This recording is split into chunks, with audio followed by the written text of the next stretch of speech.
Hello and welcome to Crack Fu. Still getting used to that name.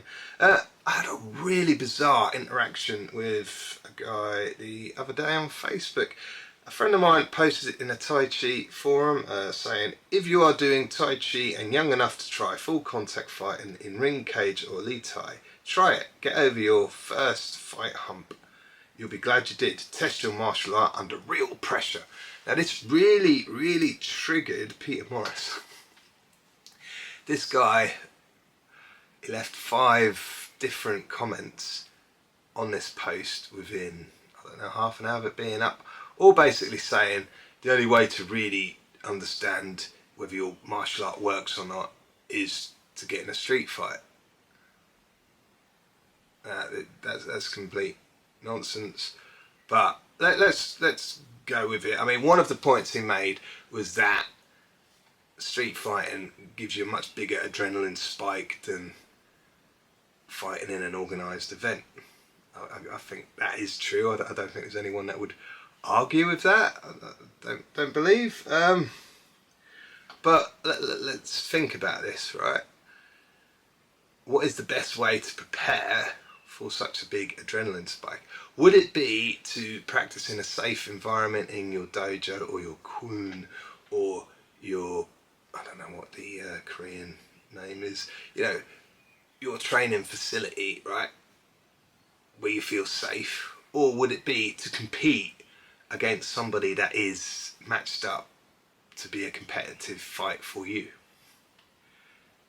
What would be the bigger test? Would it be to, you know, spar with someone you know and you have a feeling for and you have a relationship with every week? Or would it be to actually have to fight somebody that is trying to knock you out?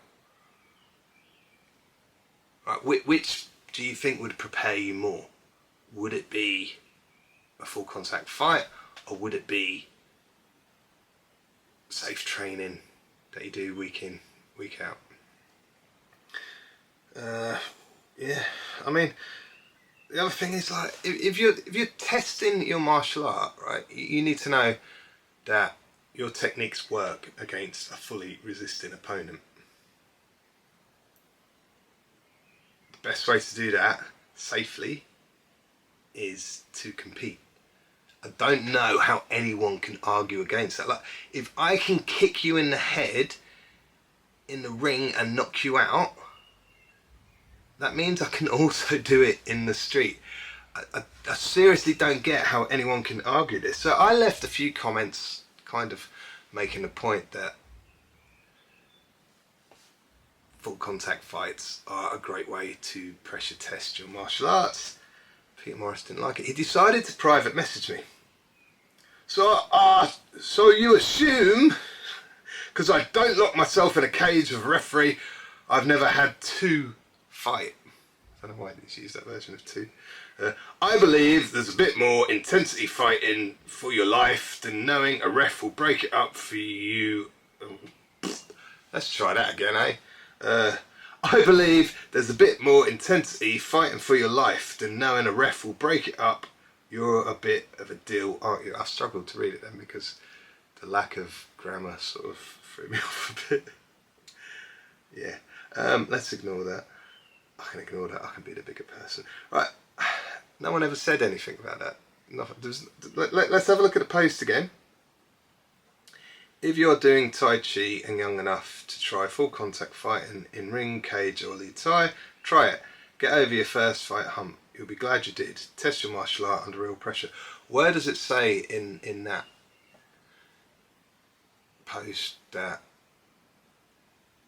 fighting on the street is less intense? Like, I'm not sure I get it.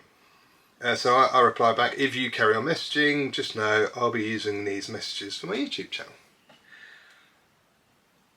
Yeah, and then it goes on. I don't care what you want to do.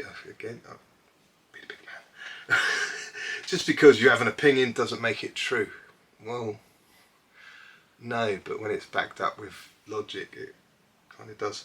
I've seen your videos of you fighting. It was piss poor. My 10-year-old daughter could likely fight better than you. I mean, That's a stupid opinion, really.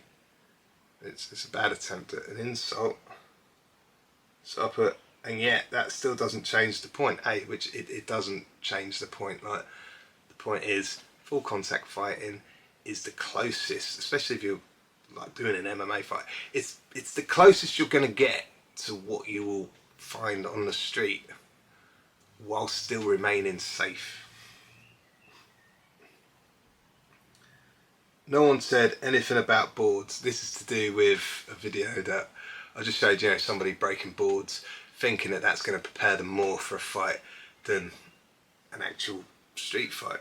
I don't know, what's happened there? It's gone dark. Right, so I put, like, what's more intense, an MMA fight or training in a town hall? He kind of brushed it off. I asked him to share his fight footage. He put, mate, I was punching on camcorder at like 15 with tie rules. Great, that's it. Yeah, you disbelieve I fought in a ring? I've probably done martial arts longer than you and I'm 35. Not true, I've been doing martial arts but longer than he's been alive. Doesn't change anything. I mean, it's a stupid argument because there have been people doing martial arts for like 3 years that would kick my ass. Like, that's just a sad reality. You don't get more deadly the older you get. You get to a point where you get too old, and like younger people are just fitter, more able to do martial arts at that level. I keep asking for fight footage. He doesn't give me it, basically, and it turns out it looks like he only ever had one fight when he was 15 years old. I don't know how it is in Australia. In the UK, I don't think we allow full contact strikes to the head, certainly not in MMA, until you're 18 years old. It might be different in the Australian outback, who knows. Then he starts going on about eventually you can't just keep doing that. You do realise it's common these days, a lot of MMA fighters won't spar anymore. It's not true, all MMA fighters spar. Name an MMA fighter who's never sparred, who's then gone on full contact. There's this weird thing where people believe a headline to or a title to a video rather than the actual content to the video. You'll get videos saying, "Pro MMA fighters leave sparring behind," and you watch the video and it will basically say pro fighters aren't trying to knock their heads off when they spar anymore. Like, good, you don't need to. Again, in that post, nothing said about sparring hard, nothing said about sparring at all, actually, but there we go. Yeah, it goes on about people leaving their careers in the ring because they've sparred too hard. I don't believe that, really. I mean, there's probably people that spar too hard who injure themselves and lose fights that way. But anyway, yeah. My comment was simply, your MMA is great. I watch MMA, love it. It's not a street fight, though. Don't get what that even means. I said that all MMA fighters spar. He offered up this video with George St. Pierre. It's when it's playful. I've seen so many guys, Joe, I can't say names, but it's crazy how many guys I've seen that left their career in the gyms. Yeah. Because they spar too hard. Every sparring for them, it's about winning the rounds. Yeah, it's about life or death. You cannot improve like this. You need to be playful. Of course, when you're in training camp and your fight is coming up, you need to somehow trying to recreate that environment of discomfort, that stress.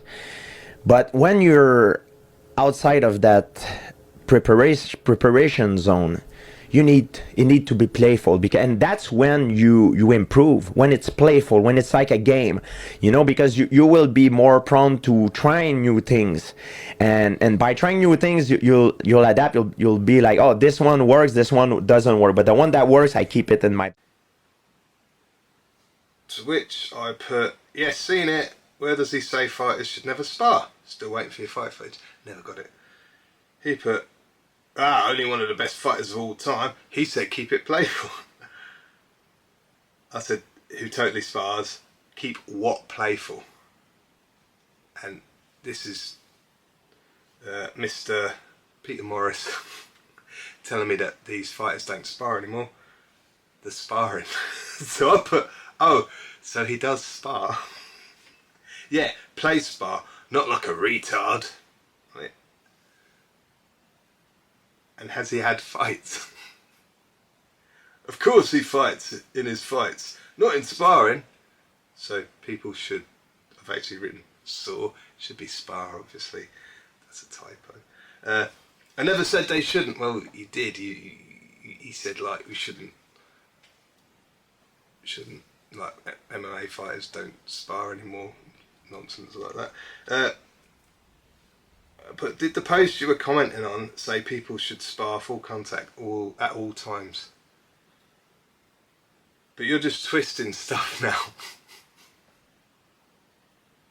Have you been attacked ever in your life or grabbed? I clearly said don't go out street fighting. I mean, if you're saying a street fight is the only way to prepare for a street fight, then you're going to have to start a street fight to test your martial art. I don't know how to stress this enough, right? The closest you're going to get to a street fight, forget multiple attackers and weapons and all the rest of it, the closest you're going to get to a street fight in a safe environment is an MMA fight. Maybe if you're talking weapons, you know, you can do like HEMA stuff. I think the Dog Brothers kind of stuff is the closest you're going to get to dealing with weapons. But basically, you need a safe environment where you're going to have a referee who's going to separate things and protect you if you get too hurt. That's just facts. I don't know how anyone could even try to argue this. Now, he kept telling me that the best way to prepare is to keep sparring playful, and then would tell me that fighting in the street spikes your adrenaline more than fighting in a cage, which means that street fighting is more intense, which means that fighting in a cage doesn't prepare you for street fighting. But then would tell me that sparring playfully is how you should prepare for fighting. But if you're saying MMA fighting doesn't prepare you for street fighting because the adrenaline is less, then what is less? Adrenaline spiking than MMA fighting? Would it possibly be playfully sparring with your partner? The conversation did go on, but it basically went round in circles, and then he blocked me. He even reported me. He was the first person to get in touch with me. Says his 10-year-old daughter could beat me up, give me a load of insults, and then reported my messages to him for bullying behaviour. What a knob. Yeah, I don't know. Again, I don't know how to reiterate this enough. Like, if you've got an opponent in front of you and you're both fighting full contact, right? I don't know how to take. Like, if you can't deal with that person in front of you, just a one-on-one, there is no way you're dealing with 3 or 4 attackers at once. There's no way that you're dealing with people with weapons. If you can't handle one person, how are you going to handle 3, 4, 5 guys with knives? Like, it's not happening. If you could handle 5 guys with knives because you do your little trade, you'd be UFC world champion. You'd be a millionaire because you'd just be indestructible. And I guess what I want to leave on this subject is by just talking about this idea, you know, like, we're too deadly in my gym. We use like these death touch, eye gouges, throat punches kind of things. But when we actually look at people who successfully fight off multiple attackers, what are the techniques they use? They use punches, they use kicks, they use wrestling. You don't see these death touch, eagle claw, tiger claw, dragon punch techniques. You don't see it.